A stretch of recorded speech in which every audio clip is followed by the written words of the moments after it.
Hello दोस्तों, मेरा नाम समरजीत है। आपका मेरे यूट्यूब चैनल समर अपडेट पे स्वागत है। आज हम पर्यावरण के एक मुद्दे पर चर्चा कर रहे हैं। जो सितंबर माह की इंडिया टुडे मैगजीन है, उसमें एक आर्टिकल छपा हुआ है। एक आर्टिकल क्या छपा हुआ है? इंडिया टुडे द्वारा एक समिट कराई गई, हरित ऊर्जा समिट 2024। इसमें बहुत सारे प्राइवेट लोग भी आए, सरकारी लोग भी आए। इन्होंने हरित ऊर्जा के लिए क्या कदम उठाए हैं, क्या करना चाहिए, क्योंकि हमें हरित ऊर्जा के लिए नेट जीरो का लक्ष्य प्राप्त करना है, कार्बन उत्सर्जन कर कम करना है। तो इस पे बहुत सारे विद्वानों ने अपना मत दिया। तो आइए शुरू करते हैं। अगर इसी तरह के करंट अफेयर्स आपको मजबूत करना है तो हमारे समर अपडेट चैनल को सब्सक्राइब करिए। सरकार द्वारा हरित ऊर्जा को प्राप्त करने के लिए उठाए गए कदम तथा नेट जीरो का लक्ष्य को प्राप्त करने के लिए सरकार क्या प्रयास करने के लिए प्रतिबद्ध है।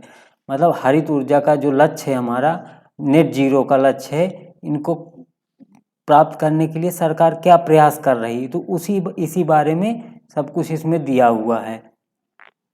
ये इंडिया टुडे मैगजीन है, इसी में आर्टिकल छपा हुआ है। तो आइए नेक्स्ट देखते हैं। देखिए, नेट जीरो तक पहुंचने का लक्ष्य 2070। तो नेट जीरो का लक्ष्य कब है? 2070 तक है। लंबे सफर में भारत का लक्ष्य 2030 तक अपने बिजली उत्पादन का 50% गैर जीवाश्म ही से हासिल करना पड़ेगा। जीडीपी कार्बन उत्सर्जन की तीव्रता को 2005 के स्तर से कम करके 45% तक लाना है। मतलब नेट जीरो का लक्ष्य हमें 2070 तक प्राप्त करना है। तो इसके लिए हमें कदम उठाना पड़ेगा कि हम कैसे नेट जीरो का मतलब होता है कार्बन उत्सर्जन कम कर देना, जीरो कर देना। उसको प्राप्त करने के लिए ये लंबे सफ़र को हमें क्या करना चाहिए? तो कुछ कदम है। भारत का लक्ष्य, जैसे एक लक्ष्य और है, भारत का लक्ष्य 2030 तक अपने बिजली उत्पादन का 50% गैर जीवाश्म से हासिल करना है। और जीडीपी कार्बन उत्सर्जन की तीव्रता को 2005 के स्तर से 45% तक कम करना है। तो ये लक्ष्य हैं हमारे। भारत का लक्ष्य 2030 तक अपने बिजली उत्पादन का 50% गैर जीवाश्म से हासिल करना है। और नेट जीरो का लक्ष्य क्या है? 2070 तक। तो उसे पे क्या कदम उठाए गए हैं? कार्बन उत्सर्जन तीव्रता जो इस समय है, उसको 2005 के स्तर से 45% कम करना है। इंडिया टुडे एनर्जी समिट 2024 में इन महत्वाकांक्षी लक्ष्यों की ओर तथा चुनौतियों से निपटने के लिए विद्वानों की समिट हुई। तो क्या हुआ? इंडिया टुडे एनर्जी समिट जो हुई, इनमें महत्वाकांक्षी लक्ष्यों की ओर तथा चुनौतियों से निपटने के लिए विद्वानों की समिट हुई। भारत तेल का तीसरा सबसे बड़ा उपभोक्ता है। भारत तेल का सबसे बड़ा तीसरा उपभोक्ता है। पहले में यूएसए है और फिर चाइना है।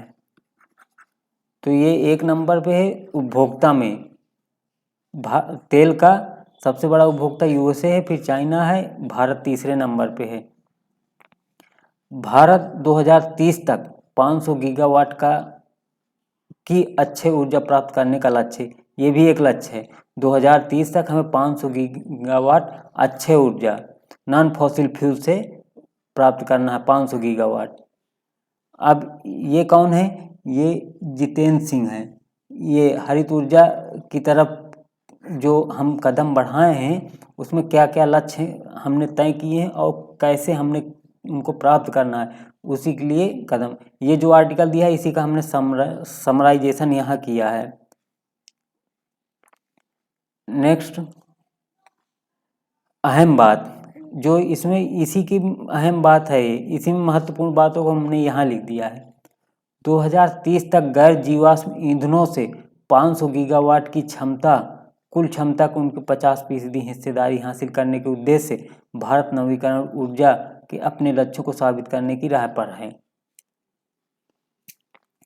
तो क्या कहने का मतलब है कि 2030 तक जो नॉन फॉसिल फ्यूल ईंधन है, उससे 500 गीगावाट की क्षमता, कुल क्षमता में उनकी 50% हिस्सा है।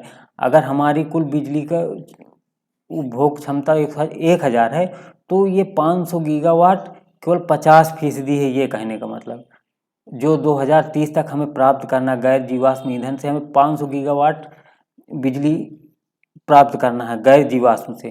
तो हमारी ये क्षमता जो 1000 है उसका ये 50% है।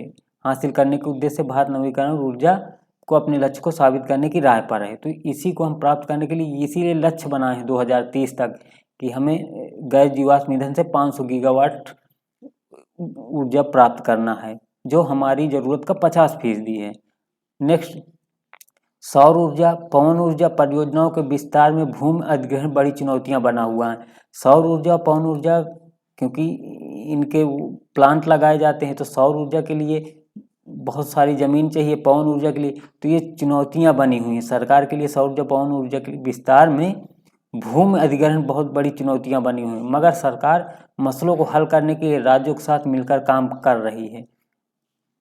इन प्लांटों को लगाने के लिए जो भूमि अधिग्रहण है ये बहुत बड़ा चुनौती है, तो इसी को सरकार राज्य सरकार से, केंद्र सरकार राज्य सरकारों से मिलकर इसको सॉल्व करने की कोशिश कर रही है। अब यहाँ नितिन गडकरी जैसे दिल्ली में परिवहन में जल प्रदूषण को हम 2 साल में के भीतर 50 से 60% से ज़्यादा कम कर देंगे। यहाँ नितिन गडकरी जी कहते हैं कि दिल्ली में परिवहन से जुड़े प्रदूषण को हम 2 साल में के भीतर 50 से 60% कम कर देंगे। हम सार्वजनिक यातायात के साधनों को बायो ईंधन और इलेक्ट्रिक में बदलने के सहित कई परियोजनाओं पर काम कर रहे हैं। सरकार कर रही है, हम काम कर रहे हैं। हम दिल्ली में परिवहन से जुड़े जितने साधन चल रहे हैं 50 से 60% हम इलेक्ट्रिक और उनको या जीवाश्म ईंधन से हटा देंगे, इलेक्ट्रिक में बदल देंगे, बायो ईंधन में बदल देंगे। नेक्स्ट, भारत अपने राष्ट्रीय ग्रीन हाइड्रोजन मिशन के साथ आगे बढ़ रहा है। उसका लक्ष्य ग्रीन हाइड्रोजन के उत्पादन में खुद को वैश्विक अगुवा के रूप में स्थापित करने के लिए साल 2019 तक बुनियादी ढांचा स्थापित करना है। मतलब भारत अपने राष्ट्रीय ग्रीन हाइड्रोजन मिशन के, क्योंकि हाइड्रोजन एक ऐसी एनर्जी है जो कि बहुत ज़्यादा इसमें क्षमता है और इससे कोई प्रदूषण भी नहीं है, तो ये मिशन के साथ आगे बढ़ रहा है। उसका लक्ष्य ग्रीन हाइड्रोजन के उत्पादन में खुद को वैश्विक अगुवा के रूप में स्थापित करने का साल 2019 तक बुनियादी ढांचा स्थापित करना है। सरकार 2030 तक 30% निजी कारों को, अब फिर सरकार के लक्ष्य क्या हैं, क्या लक्ष्य 2030 तक 30% निजी कारों को, 70% व्यावसायिक वाहनों को, 40% बसों को, 80% दोपहिया तथा तिपहिया वाहनों को ईवी इलेक्ट्रिक वाहन में इलेक्ट्रिक व्हीकल में बदलना है। ये ईवी इलेक्ट्रिक व्हीकल में बदलना कितने 2030 तक 30% निजी कारों को, 70% कमर्शियल व्हीकल को, 40% बसों को, 80% दोपहिया तथा तिपहिया वाहनों को। यहाँ सब विद्वान इस समिट में इकट्ठा हुए और इन्होंने अपने अपने काम दिए। सब बहुत बड़े कंपनियों के वो हैं, जैसे यहाँ सब लिखा हुआ Amit Singh CO Adani green energy, ये सब लिखा हुआ है, CO energy green Adani, Prachi miss Sinha CO और एमडी टाटा पावर, ये सब तो बड़े बड़े लोग हैं, तो अभी अपना अपना वक्तव्य दे रहे हैं, लिखा हुआ इनके सामने। डीजल बसों पर 60 रुपये के मुकाबले 39 रुपये प्रति किलोमीटर की लागत के साथ इलेक्ट्रिक बसें चलाना सस्ता है। तो इलेक्ट्रिक साधन पैसे में भी सस्ता पड़ रहा, पर्यावरण की दृष्टि से भी सही है। डीजल बसें 60 रुपये के मुकाबले 39 रुपये प्रति किलोमीटर की लागत है, मतलब कि डीजल वाली 60 रुपये 1 किलोमीटर जाती हैं, तो 39 रुपये में इलेक्ट्रिक वाले जा रहे हैं, तो मतलब पैसे में भी कम है और पर्यावरण की दृष्टि से भी सही है। इसलिए मुंबई सरीखे शहरों में इन्हें अपनाया जा रहा है। मांग और उत्पादन में बढ़ोतरी की वजह से ईवी की कीमतें कम हो रही हैं। मांग और उत्पादन में बढ़ोतरी की वजह से ईवी की कीमतें कम हो रही हैं, खासकर इसलिए भी कि लिथियम आयन बैटरी की लागत में कमी आई है, जिससे सब्सिडी की ज़रूरत बिल्कुल ख़त्म हो गई है। कहने का मतलब मांग और उत्पादन में बढ़ोतरी की वजह से लोग इलेक्ट्रिक वाहन खरीदना चाहते हैं और उत्पादन भी बढ़ रहा है, क्योंकि मांग बढ़ रही तो उत्पादन भी बढ़ रहा है। इस वजह से ईवी की कीमतों में हो रही खासकर कीमतें कम हो रही हैं। जब मांग बढ़ेगी और उत्पादन भी अधिक होगा तो कीमतें कम हो रही हैं, खासकर इसलिए कि लिथियम आयन बैटरी की लागत में कमी आई है। क्योंकि लिथियम आयन बैटरी पहले जो इलेक्ट्रिक व्हीकल आते थे वो महंगे पड़ते थे, लेकिन अब इनकी बैटरी लागत कम हो गई है तो ये साधन भी सस्ते पड़ रहे हैं और लागत भी कम आ रही है। यहाँ पर सब अपने विद्वान, ये बड़े बड़े विद्वान हैं जो अपने अपने वक्तव्य दे रहे हैं। जैसे कौन है, भूपिंदर भल्ला, सचिव रिन्यूएबल एनर्जी भारत सरकार, रिन्यूएबल एनर्जी के सचिव हैं रिन्यूएबल एनर्जी के भूपिंदर भल्ला। हरित हाइड्रोजन का भविष्य क्या कह रहे हैं, ग्रीन हाइड्रोजन अर्थव्यवस्था को मुक्त करना पंचामृत योजना का अहम तत्व है, हमें निर्यात बाजारों को तलाश शुरू कर दी है। तो ये सब अपना अपना कथन दे रहे हैं। और अगर हम बात करें